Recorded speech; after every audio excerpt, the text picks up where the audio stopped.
Beberapa waktu lalu media sosial digemparkan sama video warga anak Kecamatan kecil Samanang, berusia 4 apa tahun saja yang sebenarnya terjangkit gejala virus rabies pada setelah manusia digigit dan apa anjing yang harus segera dan dilakukan sahabat apabila Kompas digigit hewan pembawa rabies? Begitu banyak kasus rabies yang terjadi sejak pertama kali ditemukan pada prasasti Mesir kuno di tahun 2300 sebelum Masehi dan pertama kali masuk ke Indonesia pada tahun 1884. Rabies dapat ditemukan di semua benua kecuali di Antartika.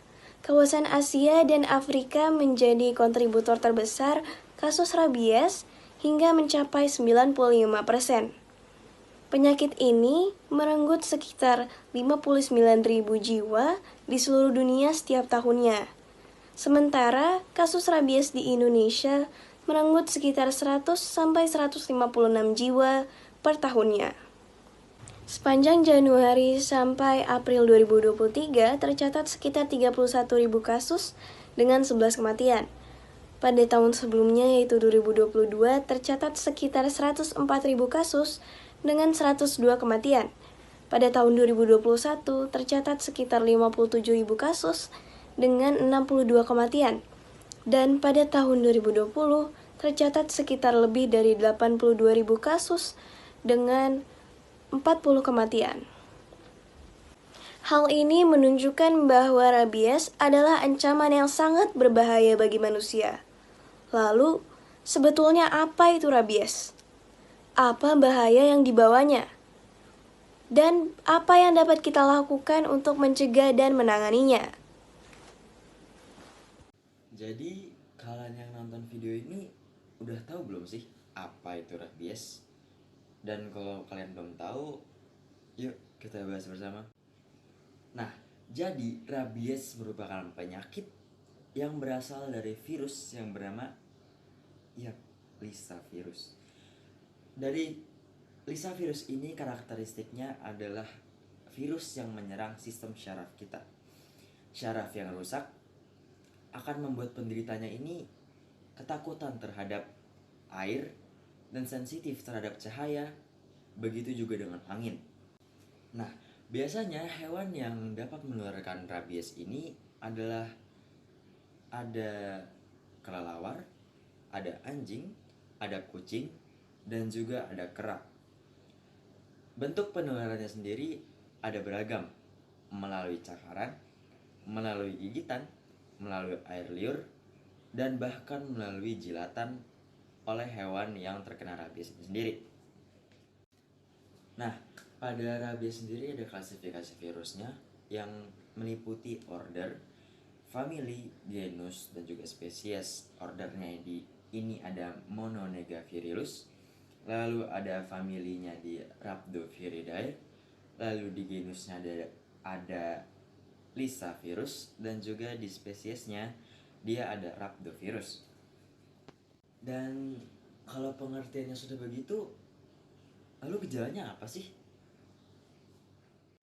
Oke, selanjutnya saya akan membahas tentang gejala untuk orang yang terkena rabies.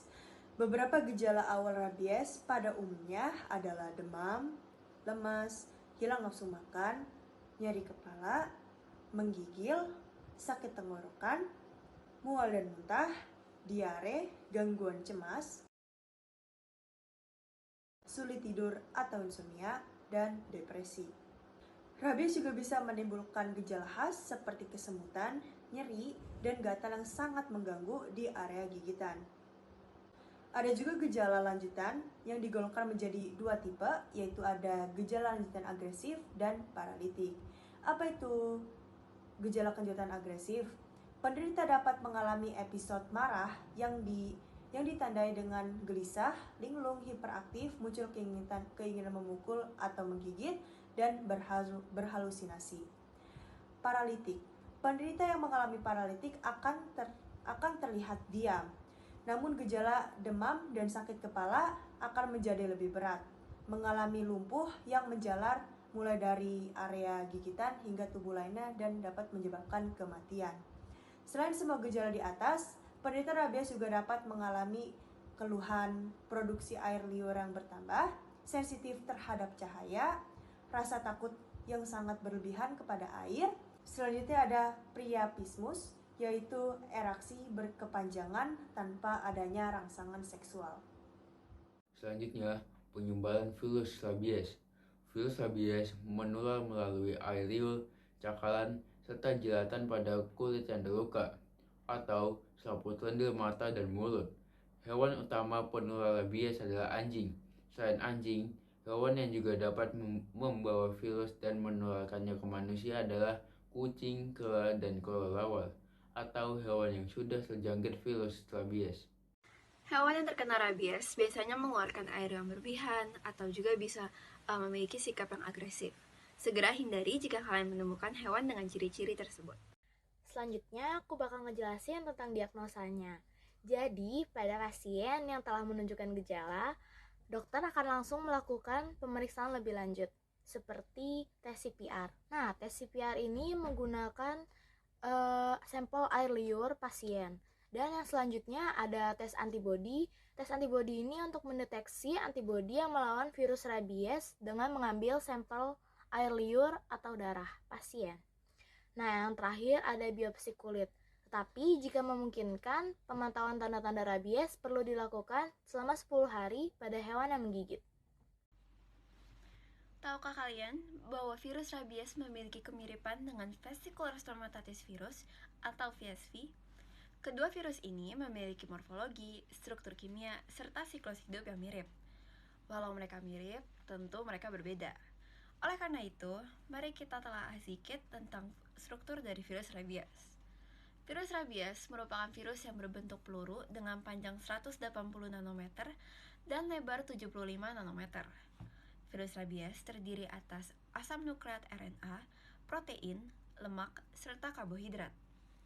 Virus rabies ini memiliki dua komponen utama, yaitu inti dari rantai helix atau RNP, serta amplop yang menutupinya. Terdapat sekitar 67 hingga 74% protein pada struktur virus ini. Protein-protein ini memiliki fungsi seperti menyelimuti genom RNA, menjadi salah satu komponen penyusun virus, menjadi penyusun permukaan virus yang berbentuk spike, serta menjadi penyusun amplop dan pembungkus RNP.